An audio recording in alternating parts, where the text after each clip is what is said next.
제가 3월부터 하던 말이 웬만하면 유가든 오일 회사든 ETF, ETN, 펀드 같은 거 장기 투자로 생각하고 들어가지 말라고 했는데 그 이유는 본질적으로 수수료나 세금 문제가 있고 레버리지 종목은 뭐 이자라든지 일반적으로 수급을 100% 맞추기가 힘들고 홀딩한 회사가 너무 많아서 개인적으로 다 커버하면서 회사를 일일이 공부하거나 케어하기 힘들다는 이유였습니다. 하지만 한 가지 큰 장점 때문에 많은 사람들이 ETF를 고려하고 있습니다.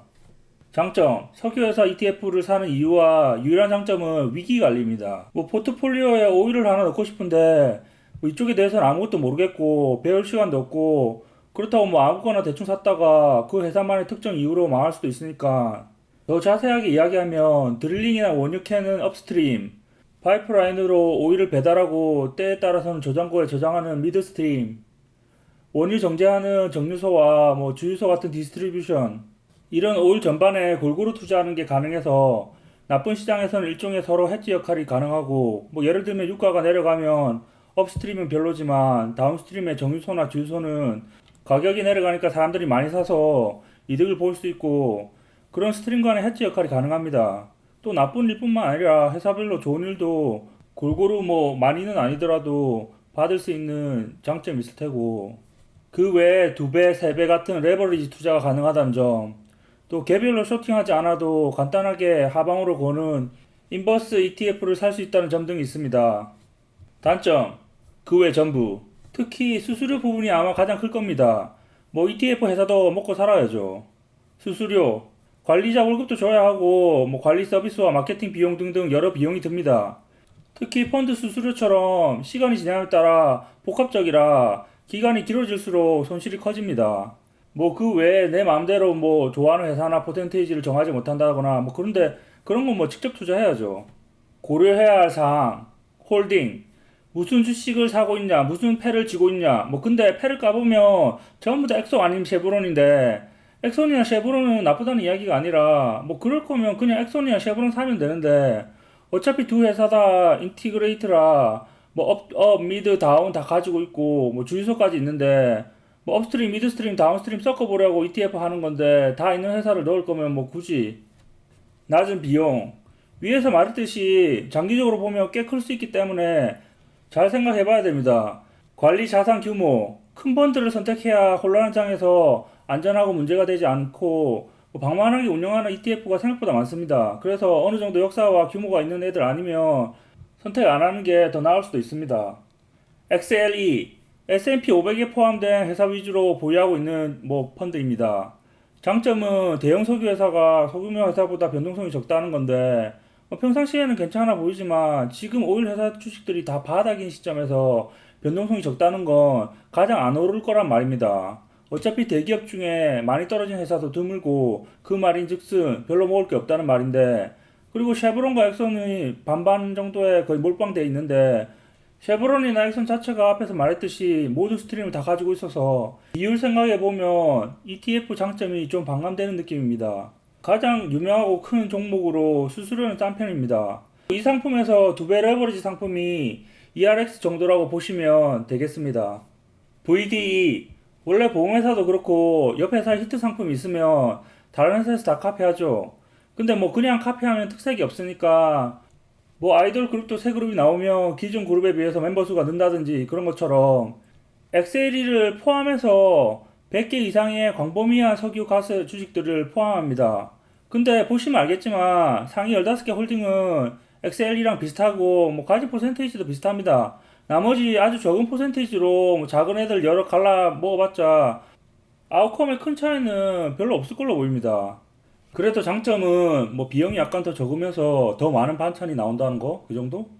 FENY 이건 앞에 두 곳과 너무 비슷해서 넣어봤는데 자금 운용 규모가 XLE보다 10배나 더 작습니다.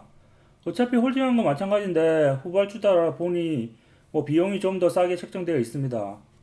XOP 미국 석유 산업 거의 전반을 아우르는 기업들을 홀딩하고 있습니다. EMP 지수에 초점을 맞춰서 보유 비율 가중치를 줬던 앞에 두 곳과 달리 동등한 가중치를 줘서 앞에서 20% 이상 가지고 있던 엑손과 쉐브론도 3%대로 동등하게 홀드하고 있습니다. 아무래도 앞 두 가지보다는 확실히 더 빠르고 더 높은 상승 잠재력이 있습니다. 물론 변동성이 더 커서 유가 하락 시에는 수익률이 훨씬 떨어질 수 있고 수수료가 앞에 두 곡보다 훨씬 많은 점이 있지만 지금 이미 바닥이라고 생각하고 들어간 거면 업사이드는 훨씬 높다고 볼 수 있습니다. 그리고 이것의 두 배 상품이 나름 두 배 상품 중에서도 꽤 유명한 GUSH입니다. 단지 수수료가 1.17%로 센 편입니다. IXC, 미국뿐 아니라 전 세계 거대 석유 회사를 다 포함시켰습니다. 프랑스의 토탈, 영국의 BP, 거기다 캐나다의 썬코도 보이고. 근데 쉘을 왜 A랑 B로 둘 다 있는지 모르겠네요. 원래 쉘이 나뉜 거는 지역별 세금 문제 때문인데 그냥 A를 8% 정도 홀딩해도 될 것 같은데 뭐 암튼 단점이 비용이 좀 세다는 겁니다.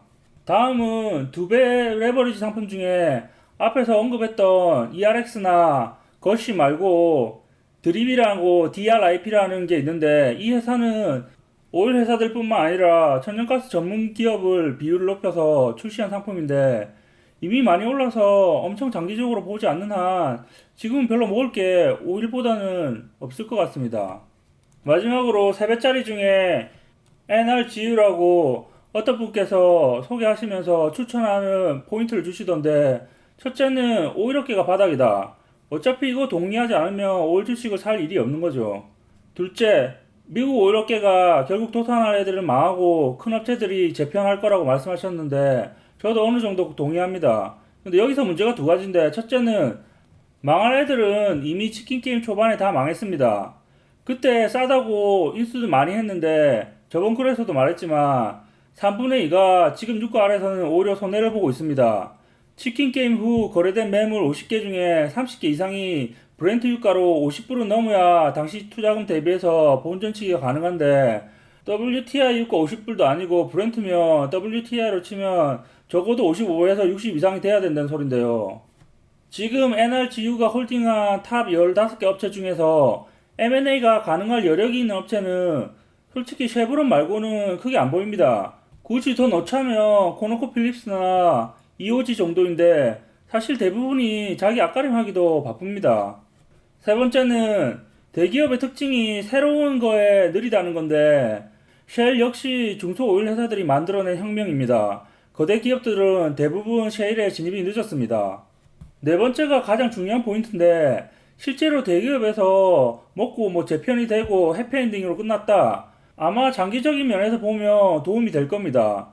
지금 유가 수준에서는 매물이 나온다면 분명 자기 땅을 새로 개발하는 것보다 이미 다 개발된 유전을 사는 게 더 싸게 칠 수도 있습니다. 하지만 그렇다고 해서 주가가 오른다는 보장이 없죠. 왜냐하면 일반 주주들은 먼 미래까지 내다보지 않습니다.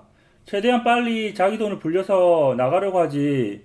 오너들이야 뭐 자식에게 물려주면 되니까 상관없지만 일반 주주들은 그 정도로 회사의 먼 미래를 보고 투자하지는 않습니다.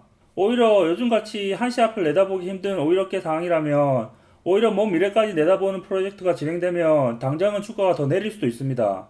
그리고 오일업계라는 게 지는 해입니다. 실적이 별로라서기보다 인기가 점점 떨어지고 젊은 투자자들은 다 기술 섹터에 있기 때문에 구닥다리 오일 섹터에 유입이 적다는 게 문제인데 이렇게 인수합병을 하면 빚을 보려면 세월이 걸릴 건데 그때까지 ETF 수수료 내면서 기다리다가 그나마 지금 있는 인기도 사라질 때까지 기다릴 수 있다는 겁니다.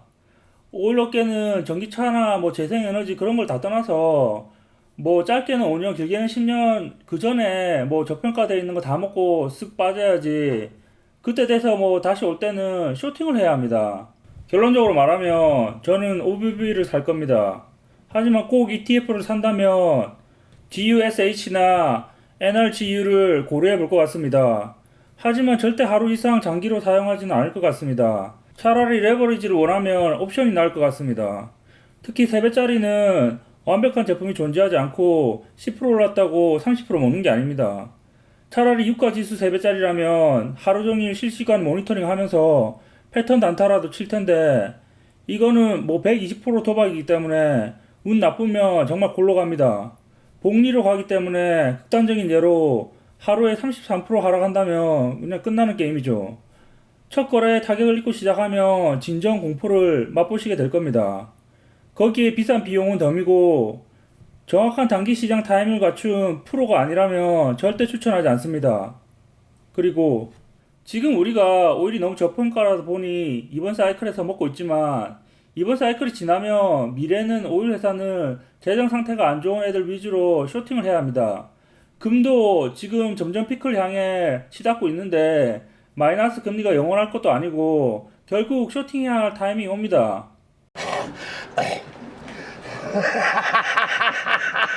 오케이, 거기까지.